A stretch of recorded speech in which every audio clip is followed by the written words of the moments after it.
Welcome to another edition of Zacks Rank by. I am Brian Bolin, and I am the aggressive growth stock strategist here at Zacks. And I got two more stocks for your aggressive growth radar screen. So let's get right to it, shall we? All right, our first name up on the screen is Griffon, and that is GFF for my ticker. Oh, I got to change my color. Change my color so you can see it. GFF, that's where I'm at right there. Griffon is the name of the stock. It's a Zacks rank number 1. That makes it a strong buy. It's got an A for growth, which just about all of my aggressive growth videos will have. A B for value.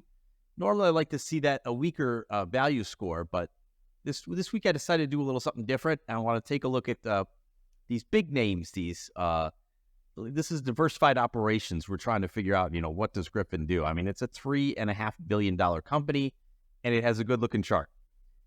We can see from this earnings thing that they just beat earnings too, right about there. But it's been moving up, and it's been looking good. So I try to say, diversified operations, and I can scroll down on the Zacks company summary here. But what does that really tell me? I guess it tells me there that it's cold plate plastics, but what is that? And then I go to their website and I take a look at all the different brands they have. So garage doors, insiding doors, fans. I know Casablanca fans. Maybe you've seen those at Home Depot. But all sorts of different entities that make up this big company, Griffon. So let's take a look now at the numbers that we love to see when we're looking at any of these stocks. So first we look at the earnings history. Do they beat the number? And yes, they do, and they beat it handily. So management is guiding Wall Street to a beatable level each and every time, and 42% is a pretty strong surprise. So that's good to see. So let's move up to earnings estimates. What are the estimates doing? Well, for this quarter, they're coming in. They went from 97 to 94, so that's going to be a down arrow. But for next quarter, $1.27 up to $1.36. So that could just be a few pennies shuffling from one side to the other. For the current fiscal year, which ends in September, we go from 462 to 480. That's an up arrow. Next year, 556 to 597. That is another up arrow. We love to see it. All right, so let's go take a look at what's important to growth investors. And we're going to see revenue contraction for this year. That's not what we like to see. But next year, we're going to pick things back up. And we're out. It's a big base. So 3% growth next year. 2.65 billion to 2.73 billion. So we are seeing sales growth coming in next year. So how do we value a stock like that when it's showing, a slight contraction in revenue over the last year? Well, it's trading at about 14 times forward estimates. And then it's really trading at a pretty high price to book. This is not one of your asset slim businesses.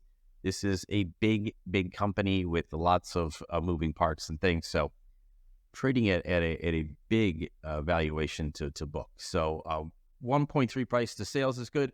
We'll take a look at margins, and we can see that margins are moving in the right direction right here, 8.8 to 9.3 to 9.5. If that continues with some revenue growth, then we're going to see big increases in earnings per share. All right, let's jump to the chart here. And as we take a look at over the long term, we'll do our whole thing. The pandemic, everyone's going to die, and then it comes back. We come to 2022. This is normally our tech recession, and we would see shares dump into it for that year. But instead, the stock kept on going higher. Little dip, and then nice, big rally into 2023, into 24. We can see that there was very little separation, in the earnings lines here in those color lines. Let me lean this up just a little bit and do this again, but you can see no real separation here, but all of a sudden we've got this big separation from 2024 to 2025 forward fiscal year estimates. So we like to see that implies that there's good earnings growth. All right, that's it for that one. That is Griffon. It's GFF. Right there on your screen. All right, our next stock in this edition is going to be Reynolds Consumer Company. Consumer Products. REYN is the ticker. It's a Zacks rank number 1. Strong buy. A for growth, as I love to see. C for value, getting closer to that divergence there in the style scores.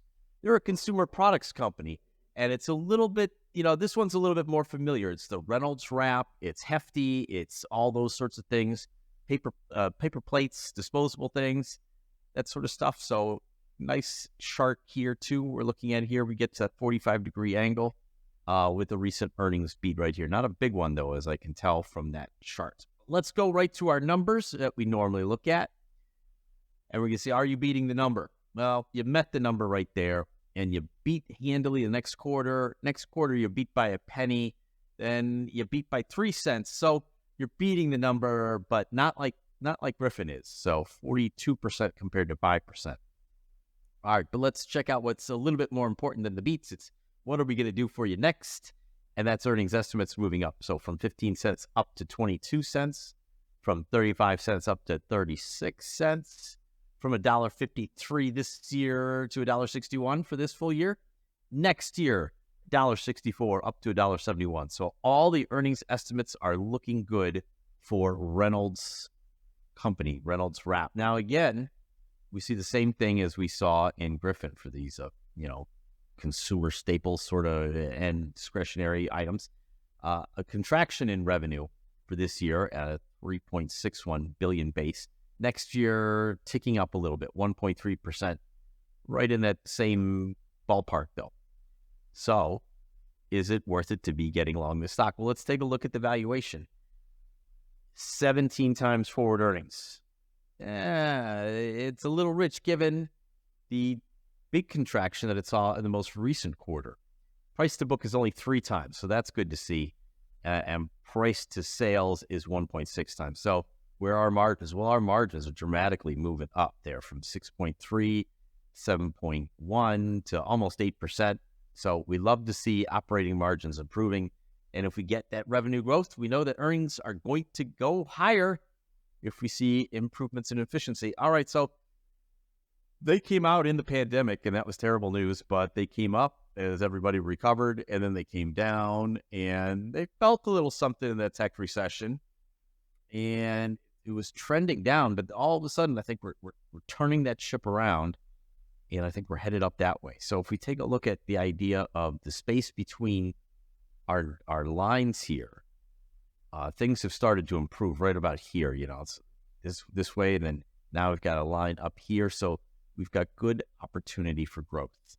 So that one is Reynolds Consumer Products. They make the Reynolds wrap and hefty brands and that sort of thing, and they are a aggressive growth stock. All right, that's it for this week. Be sure to join me next week when I take a look at 2 more stocks for your aggressive growth radar screen. And until then, why don't you go to Zacks.com/promo to check out all of our latest promotions.